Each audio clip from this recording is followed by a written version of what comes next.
And you've just heard Heels, the new single by David Luximon, which is going to be out this Friday. It's taken from David's album A Certain Frame of Reference, which is coming out with Last Night from Glasgow in November. And I'm delighted to be joined by David now. Hello. Hello. How are you doing? Really well, thanks. So what can you tell us about Heels, the new single that we've just heard? Heels is probably the most country sounding track that I've done. Yeah. Is on the record. It's not a country record, but it certainly leans into those kind of flavors. It's probably the most whimsical thing on the record, on the album as well, I would say. And it's about sort of living within your daydreams, I guess, and where you escape to in your daydreams, and maybe trying to keep up with other people around you that are maybe going someplace else, and yeah, where you kind of meet them. And you say it's the most country on the album, so it's not typical of the album. What can we expect from it?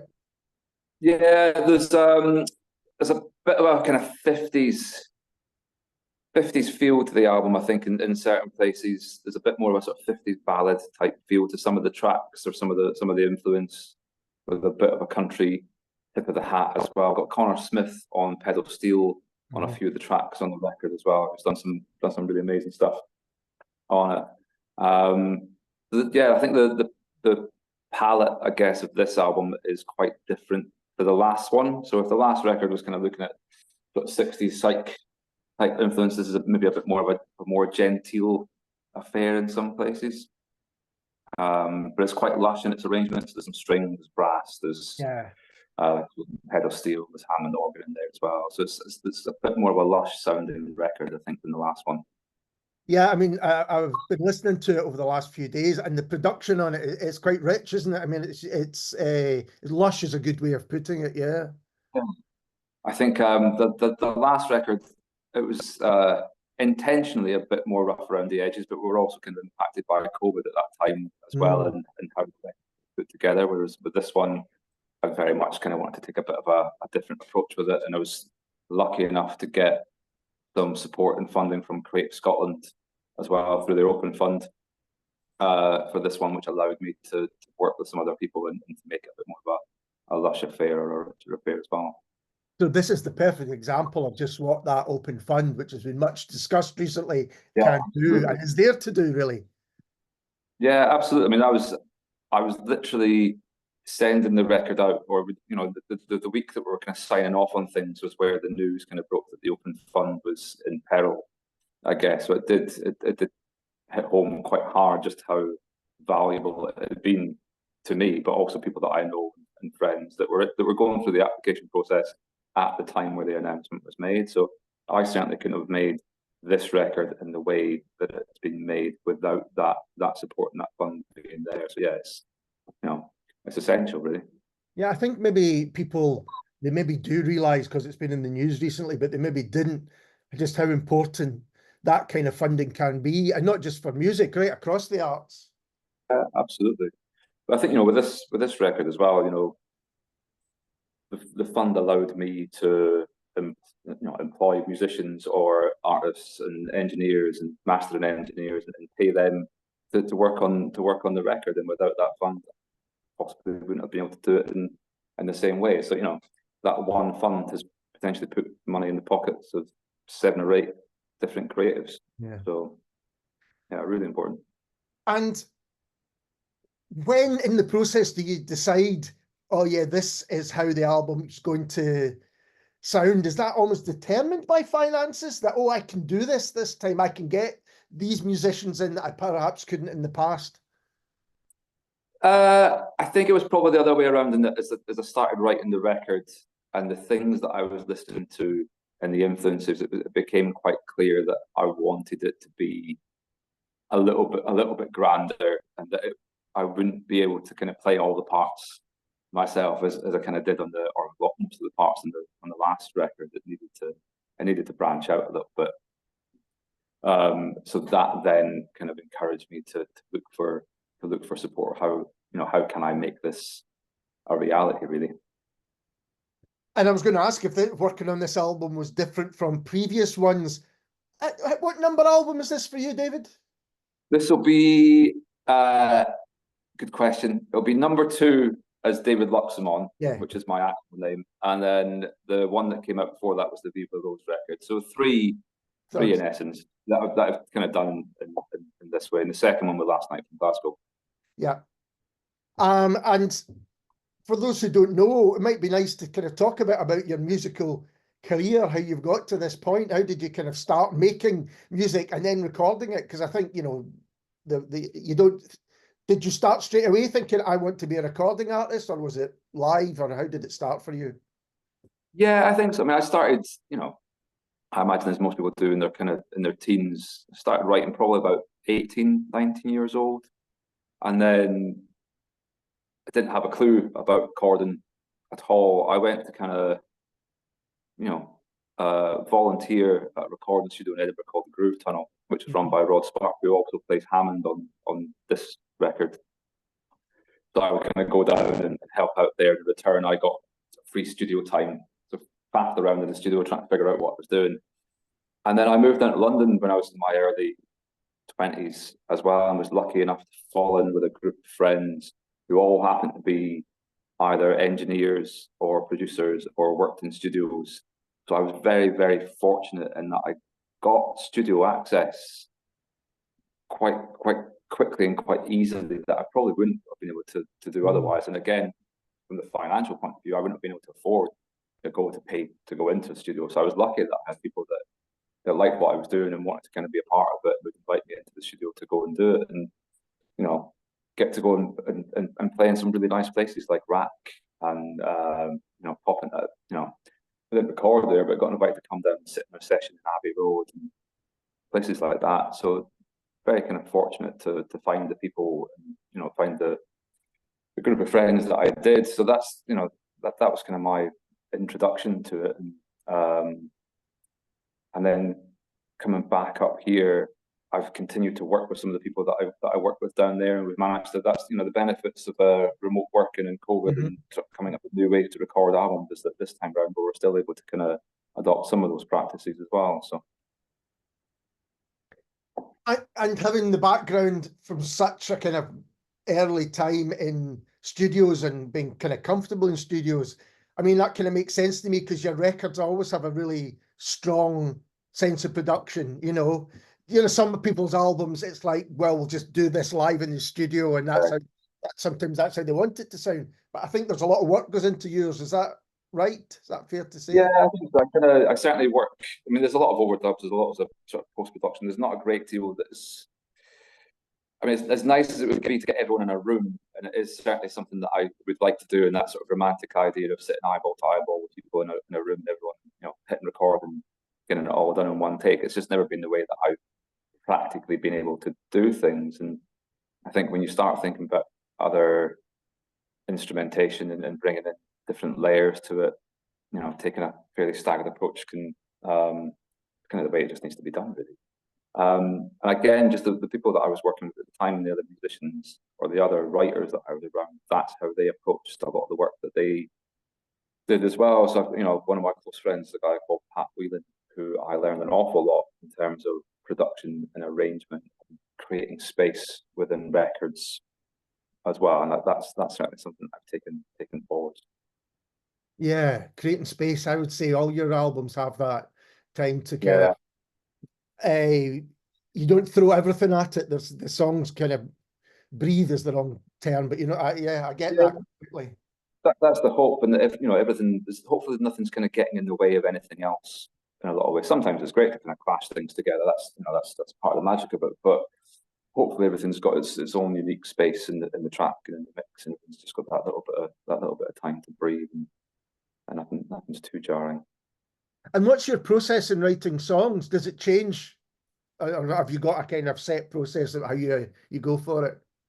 It's got quicker, I would say, purely through. I think every time we've spoken, or there's been a record that's about to come out, we've added a child or a baby into the mix. So for the last 3 records, as soon as I've started the record, we found that we're having another baby. So we're on album number 3 and child number 3. Right. So again, through limited time and resources, the writing process has got quicker, but it's, you know, kind of got less time to sit and write, but I feel like it's not necessarily more targeted, but things tend to come out quicker. The time spent is more meaningful. So that's been good. And just learning to kind of trust that really, and not overthink things, so that the tunes tend to come relatively quickly, and they're not necessarily overworked at the writing stage. That will then come when we get to the recording side of things. So the process, same with the as necessity has kind of kicked in. Yeah, less time to kind of hand wring over it and kind of worry about it, and just get on with it really. And if you ever bring out a double album, we'll just assume twins are on the way. There will be no double. There will be no double. Say that. And so we've talked about the recording process. Are you going to, I don't know if anyone goes on tour much anymore with an album, and you've said about the kind of, you know, the necessity of family life as well, but are you planning to play some live gigs? Yeah, so we've got a few live dates coming up. We've got, I'm playing at Leith Depot on the 12th of October in Edinburgh, and I'll be doing the 15th of October at King Tut's as part of their Glasgow songwriting round. So I'll be doing that, and I think we'll be doing another couple of things before the end of the year as the album comes out, and then we'll try and get some more things in probably about springtime next year. But that's it. Yeah, I mean, I've never been a huge touring musician anyway, and again, I've got friends that kind of go off and they'll go and tour around Spain and do back dates, but I guess that's their lifestyle kind of allows them to do that. But I think I was listening to a podcast yesterday. I think it was a comedian that was talking about it. And people that go on tour in the UK, it's not really a tour in the sense that you're in the back of a van driving around. You can probably you might do 8 dates, but you can get back to your house after each one of them, as long as it's you're happy to kind of get in at 1 o'clock in the morning. Yeah, you can do the odd date here and there, but yeah, it'd be good to get out and do a few more.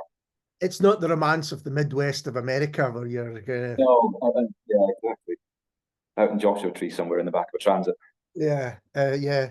And I'm interested by the Glasgow Songwriter Round, because I was just having a look at that before we started talking.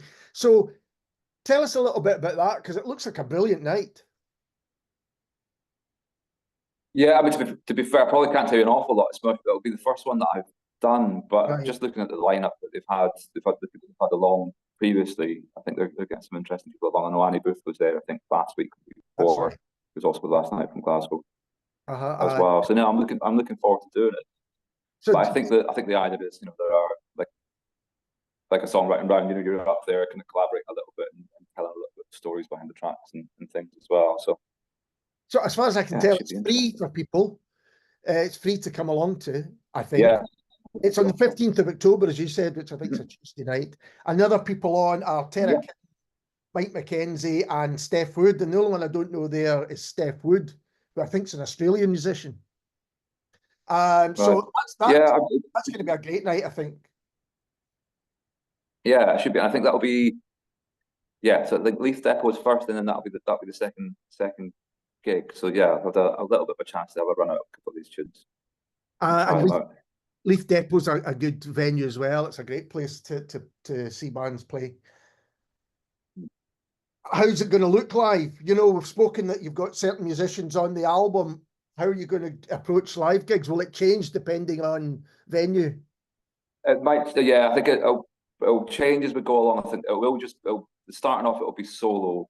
And I think that was part of the writing for this record, is I wanted to write a record that I could play any of the tracks on my own, and it wasn't going to be limited by other, having to have other musicians there. I wanted to be able to kind of play it all if I wanted to or needed to. I think with the last record, with it being a little bit more sort of psychedelic or sort of vibe based in places, it didn't necessarily lend itself to solo performance. But it was this one. I think that the songs are stronger. I think that they're more sort of classic or classic sounding songs with, I guess, more traditional song structures, which lend itself a bit more to me playing them on my own. But I think as we go along, we will be bringing in keys, and hopefully Connor will come along and do some pedal steel as well. And it'd be great to get some of the other players involved as we go on. I think a bit like the last record as well, we'll look to do a bit more of a showcase, at least for a couple of gigs as well, and try and play the album in its entirety and have a bit more fleshed out. Excellent. Show for that as well. It's got, I mean, that's interesting here because it's got a kind of singer-songwriter kind of Americana feel to me, you know, that vibe to it, where, you know, you could imagine seeing a full band with it, but similarly, I could see it making sense just with you and your guitar. Was that kind of always the plan, to have that flexibility in the song?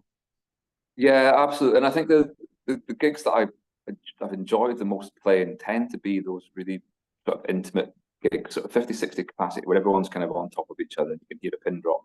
Yeah. And I think those kind of gigs lend themselves really well to the kind of shows that I do, or sort of solo performances. And I think, you know, I'll be playing on electric rather than acoustic for a change, and I've kind of got into that a lot more heavily. I've become obsessed with guitar and tone and pedals and gear more than I've ever been in the last couple of years. I think, again, through lockdown, I've had not very much to do apart from watch episodes of that pedal show on YouTube and get, you know, obsessed. That can be an expensive obsession, David. I know my brother's a bit like that. Yeah, it has become an expensive obsession. So that's the one of the joys of doing these gigs now is that I get to kind of play in that sandpit a little bit more, explore those sounds a little bit more, and use the things that I've learned through that process in the last couple of years and try and put them into practice live. So I'm looking forward to that. You spoke about doing the last album kind of during COVID. Did you almost have to create a home studio to do that? Yeah, I had most of it there already. I had enough to get on with. I'd done sort of bits of recording at home anyway, but again, with the support of Creative Scotland, it allowed me to get additional gear in for this record as well. So in terms of the production that I was able to do at home for the bits that I recorded here, it was at a much higher level, or hopefully it was recorded to a better level than I would have maybe been able to do before. So yeah, so the value in that. I'm not an engineer by any stretch of the imagination, and I can only imagine the faces of the people when I send things to them and they look at the files that I've sent them and the quality of the recordings or what have you, and then when they try and make sense of it or sort of polish it up. But I'm pleased, from a production point of view, I'm really pleased with how this one's turned out. I think it's the best sounding record that I've done, and I've worked with Ollie Betts, who's mixed this record. He's done the last couple as well, and he's played drums in the last couple of records as well. I think we've got a really good shorthand now as to what we're doing and what we're aiming for, and we seem to have the same sort of musical taste and influences, particularly around this record. When we went to do the drums, and he was asking what I was listening to, and everything I said was like, "Oh yeah, that's what I'm listening to at the moment as well." So we seem to have stumbled on the same algorithm, I think, on Spotify that's led us to these same artists. So that was really sort of beneficial for this record. It came to it from the same point of view. What kind of artists, could you name a couple that have influenced you for this album? Yeah, I think there's definitely a bit of an Americana vibe on this record. I don't really know why I started listening to country and Americana, sort of modern Americana, more heavily in the last couple of years. I'd always like to listen to that in the past, but I think when we moved, so we moved from Scotland to Perthshire in the middle of nowhere a couple of years ago, and I think at the beginning of the writing of this record, I was kind of thinking about that sort of American dream type white picket fence move to somewhere quite idyllic, and I think that steered me along the road of sort of 50s Americana country, big tremolo kind of tracks, and then that led me to more modern Americana. People like Cutworms and Dick Stusso is another one. Twain. I was listening to them quite heavily. But then there's a lot of Richard Hawley on there as well. I've always been a big fan of, and that's how we ended up with Liz Hanks playing cello on this record. Was such a big fan of Richard Hawley's work, and she has played, I think, on all of his records as part of the Up North Orchestra, and we've done work with Colin Elliott and stuff in the past as well. So I got really kind of heavily into Richard Hawley's work again around this one. I went to see him at the Usher Hall a couple of months ago in Edinburgh, and it was great. So yeah, so there are a few. And as it's coming out on Last Night from Glasgow, it will be coming out on vinyl, I assume. And it feels like an album, it sounds like an album that should be on vinyl. It's got a kind of old soul, if you like. It's the right thing to do. And also the cover, can we talk a little bit about the cover? It's a beautiful cover. How did you come up with the artwork? Whose is that? It's a guy called Gareth Halliday. So he did the artwork for the last album as well, but it was a piece that already existed for the last record that I really loved, and I asked him if we could use it. He was kind of very gracious and said yes. But we were quite clear that we wanted to be a bit more collaborative with this one. So Gareth Halliday's done not the last Noel Gallagher record, but the sort of album and the EPs before that, and Africa Express and what have you. But he's a great visual artist. So yes, we kind of knocked things back and forward as to what we were looking for. And again, it hints at that kind of Americana with the car that's on the album, but it is very much set within a Scotch landscape. That's what feels like a kind of an old American car, but driving through a Highland landscape. Is that the feel of it?